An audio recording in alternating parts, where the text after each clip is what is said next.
Welcome to Exam 360. Today we are going to discuss Group 1 Polity paper. So, మన ఈ వీడియోలో most expected MCQs Telangana state service examination సంబంధించినటువంటి group 1 సంబంధించినటువంటి paper మనం discuss చేయబోతున్నాం. So, coming to the first question, which of the following is true about the election of the president? అంటే president ఎన్నికకు సంబంధించినటువంటి సరైనటువంటి ఆప్షన్స్ని గుర్తించమని అడుగుతున్నారు. So, coming to the first option, election is held in accordance with the system of proportional representation by means of single transferable vote. And second one is voting is via secret ballot. Third one is a successful candidate secures an absolute majority of votes. So మన భారతదేశంలో president యొక్క election మనకి indirect elections అని చెప్తారు అనమాట. What is that? Indirect elections. ఈ election యొక్క method వచ్చేసి ఏంటి? సిస్టమ్ ఆఫ్ ప్రపోర్షనల్ రిప్రజెంటేషన్, అంటే ఒక నిష్పత్తి ప్రకారం ఎన్నుకునేటువంటి ఎలక్షన్ సిస్టమ్ అన్నమాట. So right option is C. So ఎందుకు అలా అంటే ప్రెసిడెంట్ యొక్క ఎలక్షన్ ప్రపోర్షనల్ రిప్రజెంటేషన్ సిస్టమ్ ద్వారా జరుగుతుంది. అలాగే ఈ రకమైనటువంటి ఓట్ని ఏమంటారంటే సింగిల్ ట్రాన్స్ఫరబుల్ ఓట్ అని చెప్తారనమాట. Single transferable vote. Single transferable vote అని ఎందుకంటున్నారంటే ఇక్కడ ఒక ముగ్గురు క్యాండిడేట్స్ నిల్చున్నారనుకోండి, ప్రతి అభ్యర్థికి ఒక రకమైనటువంటి ప్రయారిటీ ఇవ్వడం జరుగుతుంది. అంటే మనం వాళ్ళకి సరైనటువంటి ప్రాధాన్యాల ద్వారా వాళ్ళకి ఓట్ని మనం వేయడం జరుగుతుంది. అలాగే మనం వేసినటువంటి ఓటు ఏ రకంగా ఉంటుందంటే ఒక వ్యక్తి నుంచి మరొక వ్యక్తికి బదిలీ జరుగుతుందన్నమాట. సో అందుకని దాన్ని ఏమంటారు? Single and transferable vote. So and more over ఈ ఎలక్షన్ ఏ రకంగా జరుగుతుంది? సీక్రెట్ బ్యాలెట్, అంటే రహస్య ఓటింగ్ పద్ధతి ద్వారా జరుగుతుంది. కాబట్టి ఇచ్చినటువంటి ఆప్షన్స్ అన్నీ కూడా సరైనటువంటి ఆప్షన్స్. సో ఆన్సర్ ఏంటి? సి. మరొకటి అబ్జల్యూట్ మెజారిటీ. అబ్జల్యూట్ మెజారిటీ అంటే ఏంటంటే ఎలక్షన్లో గెలిచేటువంటి క్యాండిడేట్ మోర్ దాన్ 50+1%, అంటే 50 కంటే ఎక్కువ ఓట్స్ రావాలి. 50% కంటే ఎక్కువ ఓట్స్ వచ్చినటువంటి అభ్యర్థిని ఎలక్టెడ్ అయినట్టుగా మనం డిక్లేర్ చేయడం జరుగుతుంది. Coming to the second question, the union executive consists of which of the following? So ఇక్కడ మనకి 5 ఆప్షన్స్ ఇవ్వడం జరిగింది. ఒకటేమో president, council of ministers, vice president, prime minister and attorney general of India. So ఇండియాలో executive అంటే ఈ 5 agencies కూడా మనం ఎగ్జిక్యూటివ్గా పరిగణించడం పడుతుంది. సో ఎందుకంటే president is the head of the executive. అలాగే ద కౌన్సిల్ ఆఫ్ మినిస్టర్స్లో ఎవరు ఉంటారు? Prime minister and council of ministers, vice president and attorney general of India. Attorney general of India అంటే ఎవరు? He is the highest legal officer in the country. దేశంలో ఎగ్జిక్యూటివ్ని guide చేయడం కోసం under article 78 of the constitution మనకి attorney general of India అనేటువంటి ఒక officer ఉంటాడు. సో ఇతను కూడా మనకి ఎగ్జిక్యూటివ్లో పార్ట్గా ఉంటాడు అనమాట. సో ఆన్సర్ ఏంటి? D is the. What is that? B is the answer. So answer is B. So coming to the third question, which of the following holds the office during the pleasure of the president? అంటే pressure of the president అంటే president నిర్ణయించినంత వరకు ఎవరు పదవిలో ఉంటారని చెప్పేసి question. So మనకి 4 options ఇచ్చారు. The council of ministers, CAG controller and auditor general of India and central election commissioner and attorney general of India. ఇక్కడ మన రాజ్యాంగంలో ముఖ్యంగా మనం చూస్తే ప్రధానమైనటువంటి అంగాలైనటువంటి లెజిస్లేచర్, ఎగ్జిక్యూటివ్ అండ్ జ్యుడిషియరీ, న్యాయ వ్యవస్థ, శాసన వ్యవస్థ మరియు ప్రభుత్వం అంటే కార్యనిర్వాహక వ్యవస్థ, దీంతో పాటుగా కొన్ని ఇండిపెండెంట్ అంటే స్వతంత్రమైనటువంటి వ్యవస్థలు ఉంటాయి. దానిలో మన వ్యవస్థలు చూస్తే CAG controller and auditor general of India and CEC central election commissioner, so chief election commissioner, ఈ ఇద్దరు కూడా స్వతంత్రమైనటువంటి వ్యవస్థలు అన్నమాట. సో వీరి యొక్క రిమూవల్ అనేది అంటే వీళ్ళ తొలగింపు ప్రక్రియ అనేది చాలా సంక్లిష్టంగా ఉంటుంది. ఎందుకంటే వీళ్ళు స్వతంత్రమైనటువంటి వ్యవస్థగా పరిగణించబడాలంటే వాళ్ళు ప్రెసిడెంట్ ద్వారా అంత సులభంగా తొలగించేటువంటి పరిస్థితి అక్కడ ఉండకూడదు అనమాట. సో ఆన్సర్ ఏముంటుంది? సో ఇక్కడ ఆన్సర్ చూస్తే 1 and 4. సో ఆన్సర్ ఏంటి? B.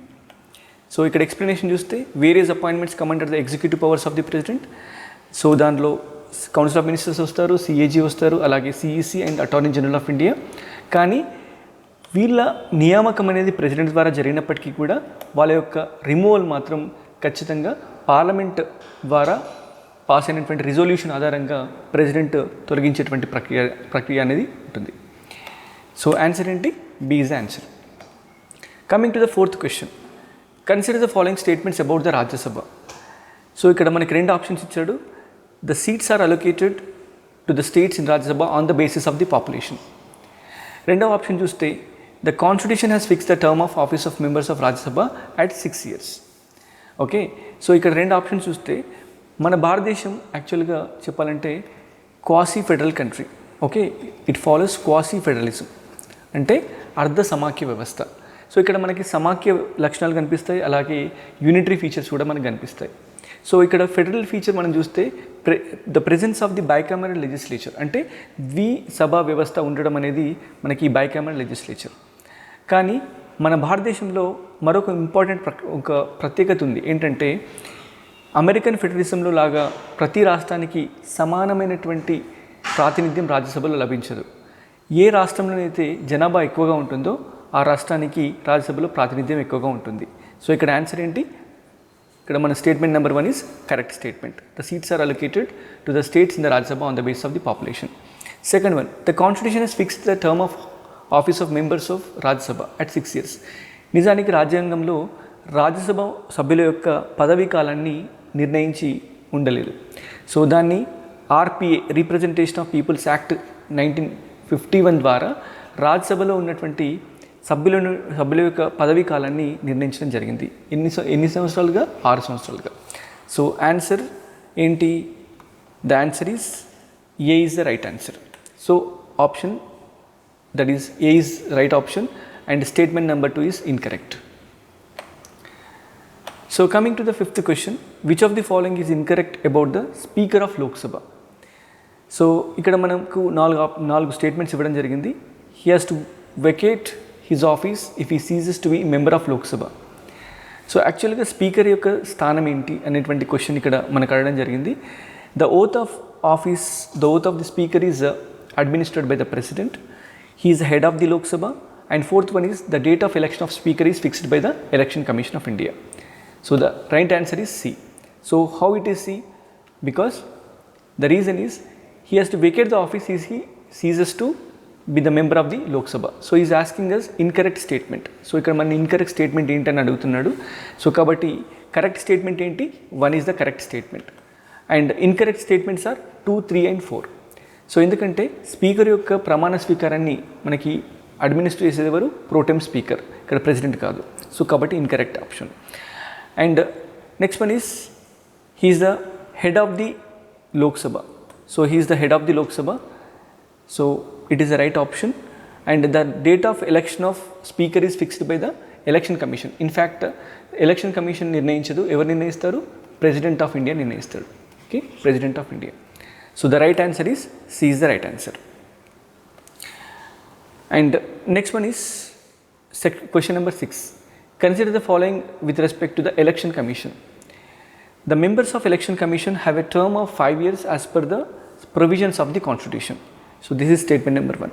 Statement number 2, the constitution has debarred the retiring election commissioners from further appointment by the governor. So there are 4 options given, A, B, C and D. So the right answer is D.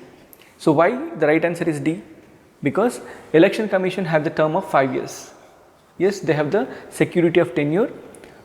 వాటి యొక్క పదవీ కాలానికి రాజ్యాంగం అనేది క్లియర్గా 5 yearsగా ఇవ్వడం జరిగింది. అలాగే and they are not eligible to be reappointed. ఎందుకంటే ఎలక్షన్ కమిషన్ మెంబర్స్ని తిరిగి మళ్ళీ పునర్నియమిస్తే ఖచ్చితంగా వాళ్ళ యొక్క పదవీ బాధ్యతలు అనేవి చాలా బయాస్డ్గా ఉండేటువంటి అవకాశం ఉంది. సో అందుకోసం అని చెప్పేసి they are not eligible for the reappointment. So answer is both. So answer is D. Coming to the 7th question. The ex officio members of NHRC include chairman of National Commission of Dash following. So SC, ST, OBC, minorities and women. So we have given 4 options. We have been given 4 options, A, B, C and D. So answer is B. So because in addition to the full-time members, NHRC also has 4 ex officio members. Ex officio members means those members who by virtue of their existing office, if they are eligible for the other offices, this is called as ex officio membership. అంటే వాళ్ళు ఇదివరకు ఏదైనా పదవి బాధ్యత నిర్వర్తిస్తున్నప్పుడు మరొక పదవికి కూడా వాళ్ళు అర్హులుగా అయితే ఆ పదవిని నిర్వర్తిస్తున్న కారణంగా సో వాళ్ళని ఏమంటున్నారు? ఎక్స్ అఫిషియో మెంబర్స్ అంటున్నారు. సో ఇక్కడ ఆన్సర్ ఏంటి? B is the right answer. So SC, ST, minorities and women. So ఈ కమిషన్ సంబంధించినటువంటి మెంబర్స్ ఎన్హెచ్ఆర్సీలో వాళ్ళు ఎక్స్ అఫీషియో మెంబర్స్గా ఉంటారనమాట. సో ఇక్కడ మనకి ఓబీసీకి సంబంధించినటువంటి కమిషన్కి ఎలాంటి ప్రాతినిధ్యం కూడా ఎన్హెచ్ఆర్సీలో లేదు. Right. Coming to the 8th question, the judicial reviews the power of Supreme Court to examine the constitutionality of which of the following. So మనకి ఇక్కడ 3 స్టేట్మెంట్స్ ఇవ్వడం జరిగింది. Legislative enactments of the central and state governments, executive orders of the central government, executive orders of the state government. ఇక్కడ మనకి issue ఏంటి? Judicial review power of the supreme court to examine the constitutionality of the following. So judicial review అంటే ఏంటి? ఇది మనకు article 13లో ఉందన్నమాట. Judicial review అంటే supreme court కానీ హైకోర్టు కానీ ఏదైనా చట్టం పార్లమెంట్ ద్వారా కానీ శాసనసభ ద్వారా కానీ చేసినప్పుడు వాటి యొక్క రాజ్యాంగబద్ధతని సమీక్షించేటువంటి అధికారం.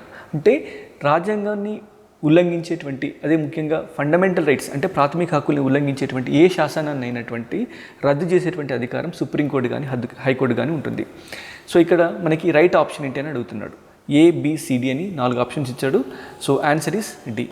సో బికాస్ ఎందుకంటే legislative enactments of central state governments వర్తిస్తుంది. ఎందుకంటే ఆర్టికల్ 13లో క్లియర్గా ఉంది whether it could be state legislature or central legislature. ముఖ్యంగా మనకి ఆర్టికల్ 12లో రాజ్యం అంటే ఏంటనేటువంటి మనకు మీనింగ్ ఇక్కడ ఇవ్వడం జరిగింది. So what is state? So that is clarified under article 12 of the constitution.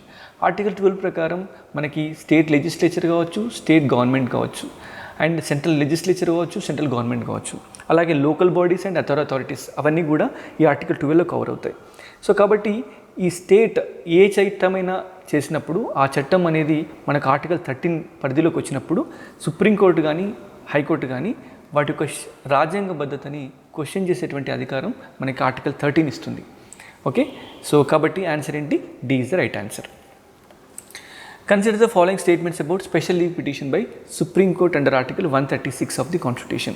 Article 136 ప్రకారం సుప్రీం కోర్టు యొక్క స్పెషల్ లీవ్ పిటిషన్ అంటే ఏంటి అని అడుగుతున్నాడు. సో ఇక్కడ చూడండి మనకి 3 స్టేట్మెంట్స్ ఇచ్చాడు. SLP is the discretion of the supreme court, statement number 1. Number 2 వచ్చేసి SLP can be related to any matter constitutional, civil, criminal and income tax and labour. Okay. Third statement వచ్చేసి SLP can be granted only against the degree of high court.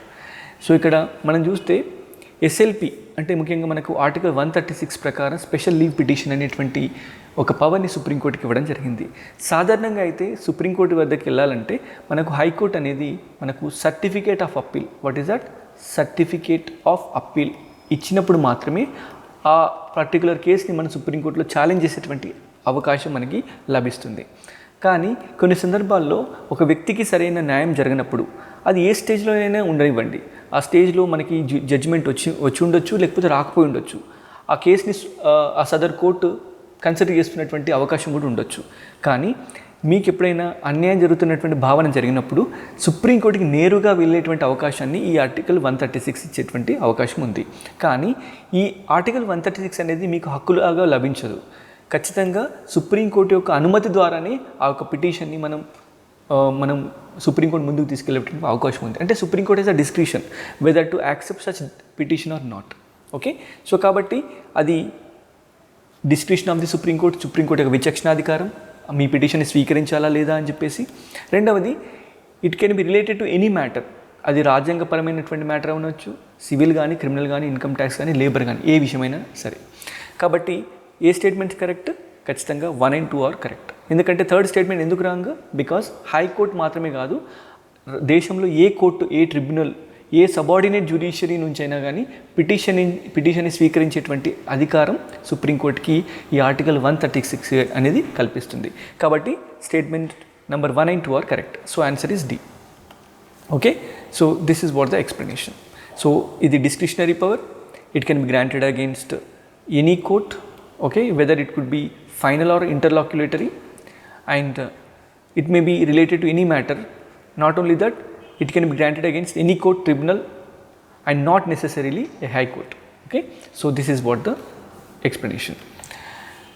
Coming to the question number 10, the Supreme Court has a power to punish the contempt of the court. In this context, the contempt can be. So ఇక్కడ మనకి 2 statements ఇచ్చాడు, civil and criminal contempt. So బేసికల్గా మనకి contempt of the court అంటే ఏమిటి? Contempt of court contempt of the court అంటే దీన్ని మనకు 1971లో చేసినటువంటి contempt of the court act ద్వారా దీన్ని నిర్వచించడం జరిగింది. దీని ప్రకారం ఏ వ్యక్తి అయినా కానీ జ్యుడిషియరీని అంటే న్యాయ వ్యవస్థని కించపరిచేలాగా మాట్లాడడం కానీ అంటే disreputing the judiciary or scandalising the judiciary.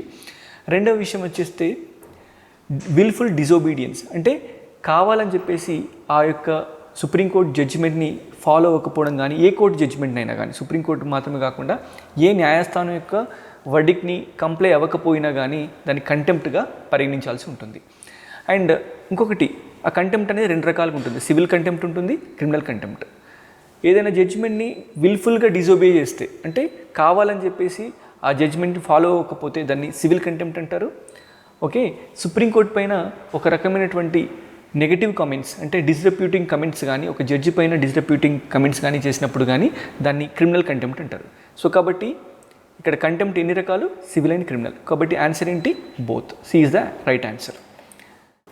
Right, coming to the 11th question, which who among the following is are described as bulwarks of democratic system of government in India.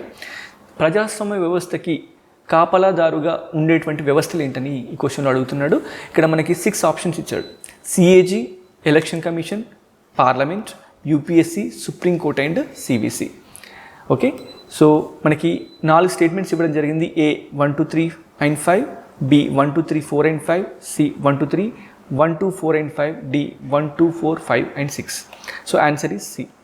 So why C is answer? Because CAG is nothing but Comptroller and Auditor General.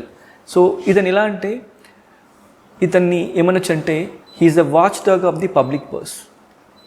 Watch dog of public purse ఎందుకంటున్నాం watch dog of the public purse అని? తను ప్రజల ధనానికి కాపలా కుక్కలాగా వ్యవహరిస్తారు. అంటే ప్రజాధనాన్ని ఏ రకంగా మిస్యూజ్ చేస్తున్నారు, ఏ రకంగా యూజ్ చేస్తున్నారు, ఆ వ్యయం అనేది ప్రభుత్వం చేసేటువంటి వ్యయం అనేది చట్ట పరిధిలో ఉందా లేదా, బడ్జెట్ యొక్క కేటాయింపులకు అనుగుణంగా ఉందా లేదా అని చెప్పేసి ఈ కాగ్ అనే ఒక వ్యవస్థ దేశంలో పనిచేస్తూ ఉంటుంది. సో కాబట్టి సిఏజీ ఆ రకంగా ఆర్థిక ప్రజాస్వామ్యాన్ని కాపాడుతుంది. అలాగే ఎలక్షన్ కమిషన్ ఈ వ్యవస్థ దేశంలో నిష్పక్షపాతమైనటువంటి ఎలక్షన్స్ జరిగేలాగా చూసి ప్రజాస్వామ్య ప్రభుత్వం నెలకొల్లేలాగా సహాయపడుతుంది. కాబట్టి ఎలక్షన్ కమిషన్. పార్లమెంట్ అంటే ఏంటి? ఇది ప్రజలని రీప్రజెంట్ చేసేటువంటి ఇన్స్టిట్యూషన్. కాబట్టి parliament is the right answer. And also UPSC. Why UPSC? Union public service commission. So ఇక్కడ మనకి పార్లమెంట్ అనేది ప్రజల్ని యాక్చువల్గా మనకి స్టేట్లో మనకి 3 వింగ్స్ ఉంటాయి.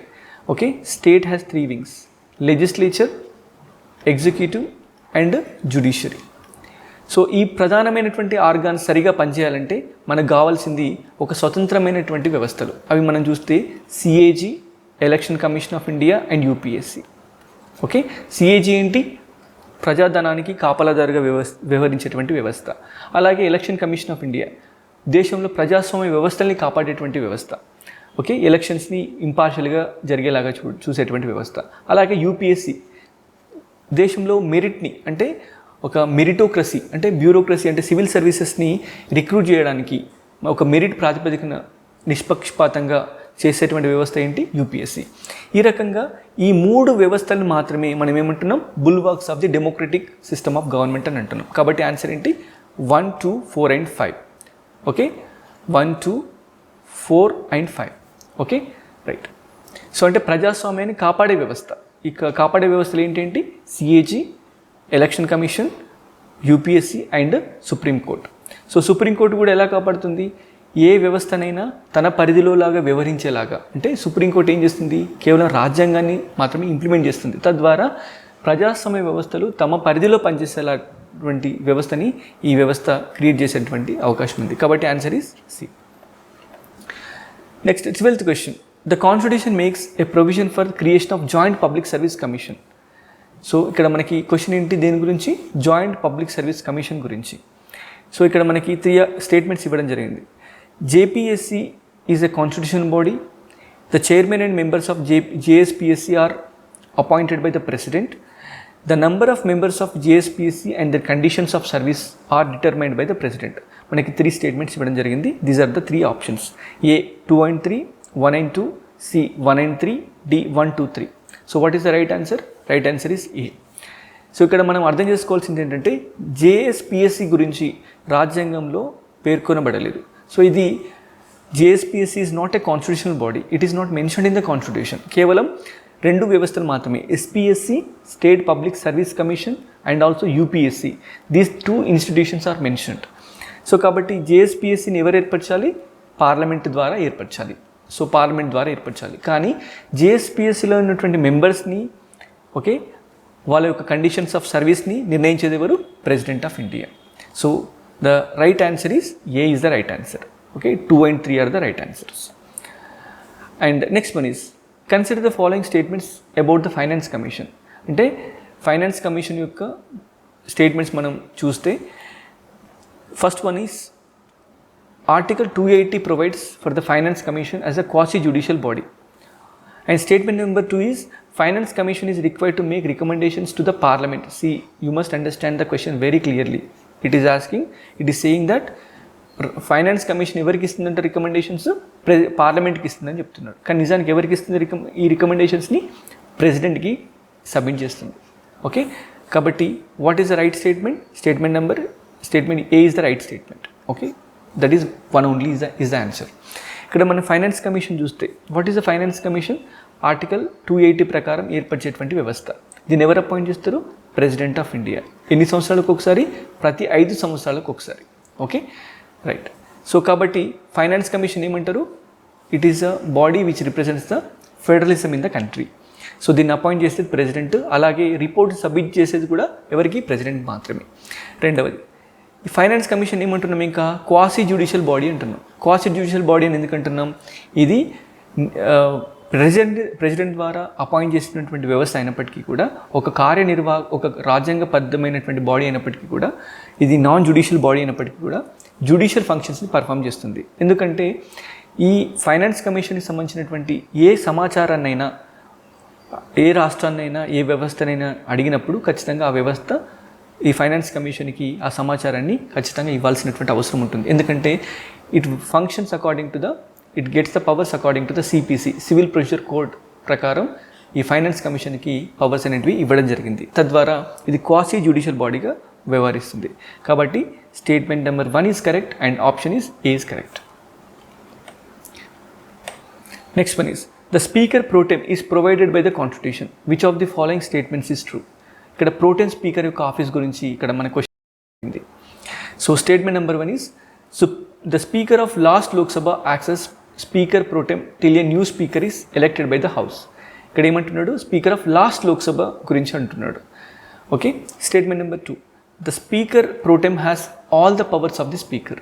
So what is the right statement? So 4 options are given. So the right answer is B is the right answer. Because speaker of the Lok Sabha vacates his office immediately before the first meeting. అంటే మొదటి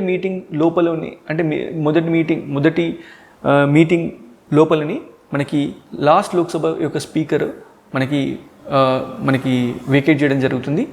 అలాగే president ఏం చేస్తాడంటే సభలో ఉన్నటువంటి senior most మెంబర్ని pro tem స్పీకర్గా appoint చేస్తారు. ఈ ప్రోటెమ్ స్పీకర్ యొక్క విధి ఏంటంటే సభలో అందరి సభ్యులకి ప్రమాణ స్వీకారాన్ని చేయించి తర్వాత స్పీకర్ యొక్క ఎలక్షన్ జరిగేదానికి ఈ ప్రోటెమ్ స్పీకర్ అనేవారు ఇక్కడ సపోర్ట్ చేయడం జరుగుతుంది. So what is the right answer? Right answer is statement number 2, that is B is the right option. Because pro tem speaker అనేవారు ఎవరు? సభలో ఉన్నటువంటి సీనియర్ మెంబర్. తనని ప్రెసిడెంట్ ఏం చేస్తారు? ప్రోటెమ్ స్పీకర్గా అపాయింట్ చేస్తారు. ఈ ప్రోటెమ్ స్పీకర్ ఆఫీసర్ అనేది చాలా తాత్కాలికమైనటువంటి office.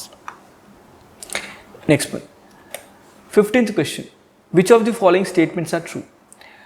The leader of opposition is not mentioned in the constitution but present in the parliamentary statute. So ఇక్కడ క్వశ్చన్ దేని గురించి? లీడర్ ఆఫ్ అపోజిషన్ గురించి. అలాగే next statement, the office of whip is also present in the parliamentary statute. Third statement చూస్తే every political party has their own whip in the parliament. 3 statements ఇచ్చారు మనకి. So ఇక్కడ 4 options are given, only 2, 1 and 2, 1 and 3 and none. So the answer is C is the right option.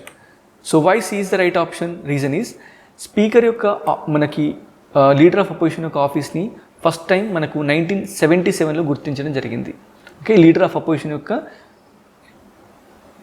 స్టేటస్ని 1977లో వచ్చినటువంటి leader of opposition conditions of service and salary and allowances act ద్వారా 1977లో statutory status అంటే చట్టబద్ధత ఇవ్వడం జరిగింది. కానీ అదే సమయంలో విప్ యొక్క శాసనబద్ధత అనేది ఇప్పటివరకు ఏ చట్టం కూడా ఇవ్వలేదు.